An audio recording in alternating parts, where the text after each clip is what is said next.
Assalamualaikum warahmatullahi wabarakatuh. Selamat pagi semua. Bagaimana kabarnya hari ini? Mudah-mudahan sehat semua. Amin. Pada kesempatan kali ini kita akan belajar mengenai pewarisan sifat. Pewarisan sifat terdapat pada KD 3.3 yaitu menerapkan konsep pewarisan sifat dalam pemuliaan dan kelangsungan makhluk hidup, dan KD 4.3 yaitu menyajikan hasil penelusuran informasi dari berbagai sumber terkait tentang tanaman dan hewan hasil pemuliaan.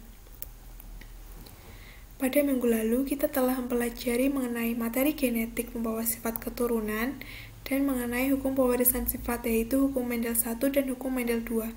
Nah, pada pertemuan kali ini, kita akan belajar mengenai pewarisan sifat pada manusia dan kelainan sifat pada manusia yang diwariskan. Indikatornya yang pertama, menjelaskan macam-macam pewarisan sifat pada manusia. Kedua, menjelaskan macam-macam kelainan sifat pada manusia yang dapat diwariskan. Tujuannya yang pertama, peserta didik dapat menjelaskan pewarisan sifat pada manusia melalui diskusi dengan tepat. Tujuan yang kedua, peserta didik dapat menjelaskan kelainan sifat pada manusia yang dapat diwariskan melalui diskusi dengan tepat.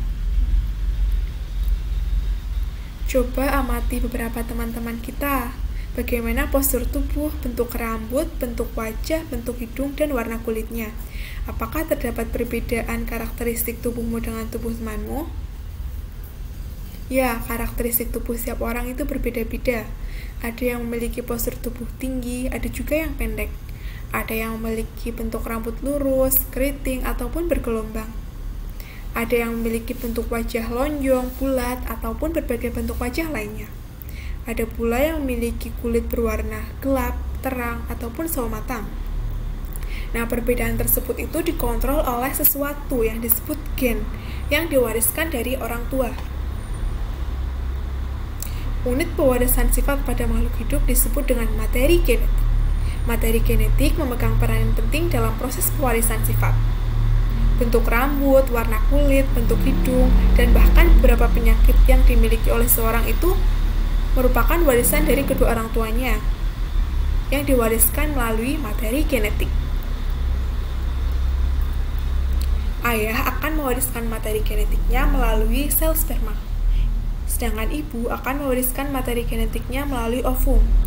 Nah, materi genetik dari ayah dan ibu akan bergabung melalui proses yang disebut fertilisasi. Nah, karena proses fertilisasi inilah pada tubuhmu muncul beberapa ciri yang mirip dengan ayah dan beberapa ciri lainnya mirip dengan ibu. Jadi, ciri yang dimiliki oleh seorang anak adalah perpaduan dari ciri kedua orang tuanya. Selanjutnya, pewarisan sifat pada manusia. Yang pertama ada warna kulit, yang kedua ada tipe perlekatan cuping telinga, yang ketiga ada bentuk pertumbuhan rambut pada dahi, dan yang keempat ada bentuk rambut. Yang pertama, warna kulit. Nah, setelah mengamati teman-teman kita, ternyata warna kulit mereka berbeda-beda. Mengapa demikian? Nah, ternyata hal ini karena warna kulit dikontrol oleh banyak gen. Misalnya gen A besar, B besar, dan C besar. Gen-gen tersebut itu mengkode pembentukan pigmen kulit, yaitu pigmen melanin. Pigmen melanin ini akan menyebabkan kulit menjadi berwarna gelap. Variasi atau alternatif gen, sering juga disebut alel, pengkode warna kulit adalah gen A kecil, B kecil, dan C kecil. Orang dengan gen A besar, B besar, C besar, C besar akan mempunyai kulit yang sangat gelap. Sedangkan orang dengan gen A kecil, B kecil, C kecil akan mempunyai kulit yang sangat cerah. Sedangkan orang dengan gen A besar, A kecil, B besar, B kecil, C besar, C kecil akan mempunyai kulit sawo matang atau pertengahan antara sangat gelap dan sangat cerah. Berikut adalah contoh model pewarisan warna kulit pada manusia. Nah, ternyata selain diakibatkan oleh gen, faktor lingkungan itu juga mempengaruhi warna kulit, seperti paparan sinar matahari. Sifat yang kedua yaitu tipe perlekatan cuping telinga. Nah, sifat ini dikontrol oleh gen.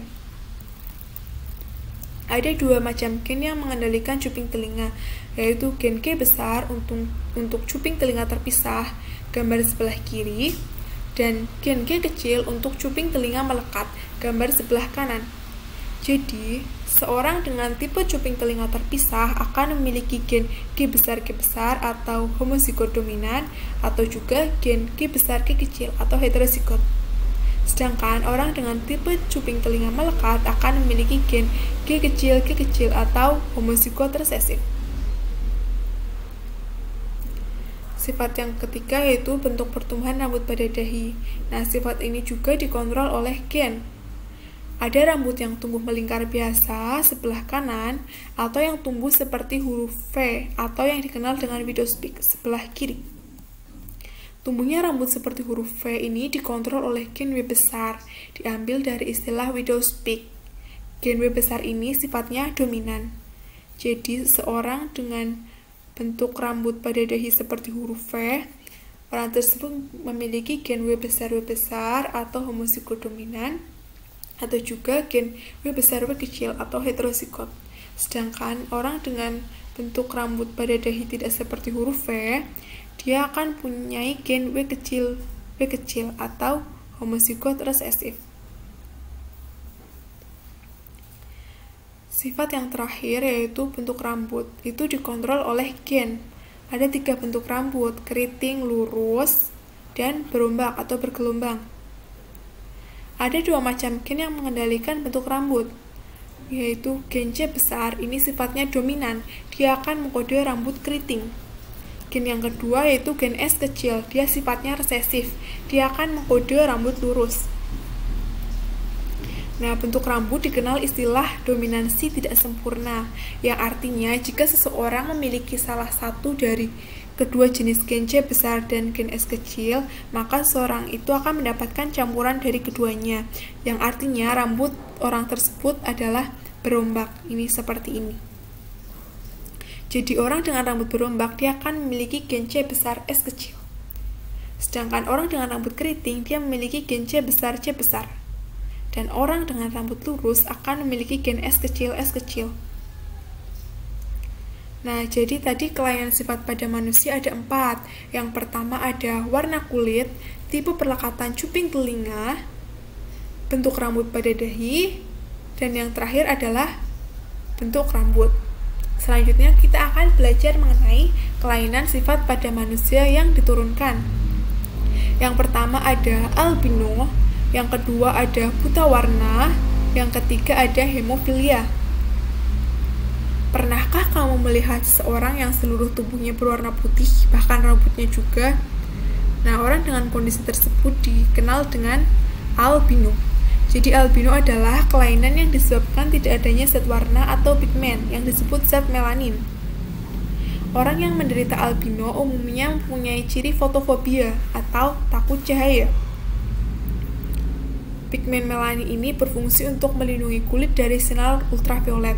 Nah, sinar ultraviolet dikenal juga dengan sinar UV, adalah gelombang elektromagnetik yang asalnya dari matahari.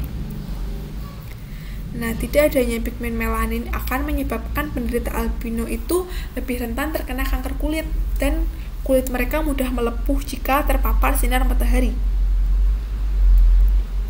Gen penyebab albino itu sifatnya resesif. Ini adalah contoh persilangannya.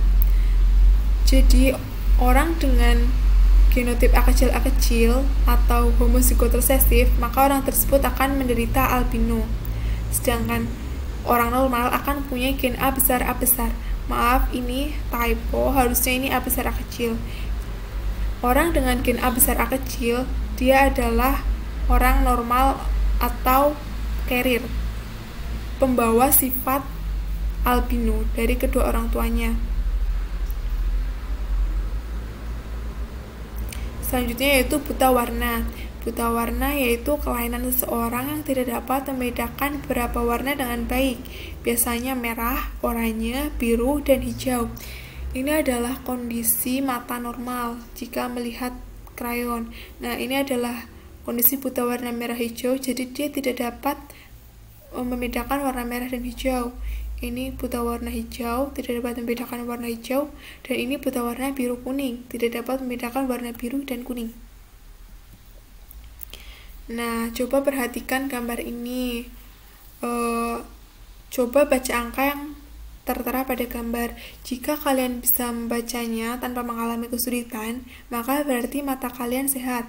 Tetapi jika kalian mengalami kesulitan untuk membaca angkanya, segeralah periksakan diri ke dokter. Gen penyebab buta warna itu ada di kromosom X. Ini adalah contoh persilangan buta warna. Seorang wanita dengan 2 kromosom X mengandung gen buta warna atau XJB-XJB, maka wanita tersebut akan menderita buta warna. Sedangkan jika hanya salah satu kromosomnya saja yang mengandung gen buta warna atau XJB-X, maka orang tersebut akan menjadi carrier, pembawa sifat buta warna tanpa menjadi penderita. Sedangkan jika seorang laki-laki yang punya gen buta warna pada kromosom X-nya, maka otomatis akan langsung menjadi penderita, karena pada laki-laki hanya terdapat 1 kromosom X. Yang terakhir yaitu hemofili, yaitu kelainan di mana darah sulit menggumpal saat terjadi luka, yang disebabkan tidak dihasilkannya faktor penggumpalan darah. Nah, saat penderita hemofili ini mengalami luka yang disertai pecahnya pembuluh darah, maka darah akan terus mengalir keluar, dan darah tersebut akan sukar membeku, sehingga akan mengakibatkan penderita kekurangan darah, dan akibat fatalnya bisa sampai menyebabkan kematian. Gen penyebab hemofili itu terdapat di kromosom X. Ini adalah contoh persilangan hemofili. Nah, jika seorang perempuan mempunyai gen hemofili pada 1 kromosom X-nya, maka orang tersebut akan menjadi carrier atau pembawa gen hemofili atau XHX. Sedangkan jika kedua kromosom X-nya terdapat gen hemofilia atau XHXH, maka akan letal atau meninggal langsung pada saat dilahirkan. Sedangkan jika pada laki-laki terdapat gen hemofili pada kromosom X-nya, XHY, maka akan langsung menderita hemofili, karena hanya terdapat 1 kromosom X pada laki-laki. Oke, jadi tadi kelainan sifat pada manusia yang diturunkan ada 3. Yang pertama albino, yang kedua buta warna, yang ketiga ada hemofilia. Oke, cukup sekian materi hari ini. Nanti akan saya kirimkan PPT-nya ke WA group, sekaligus akan saya kirimkan tugasnya. Jika ada pertanyaan, nanti langsung tanyakan saja ke grup supaya teman-teman yang lain tahu, dan nanti akan saya usahakan untuk saya jawab segera mungkin. Oke, sekian. Saya tutup. Wassalamualaikum warahmatullahi wabarakatuh.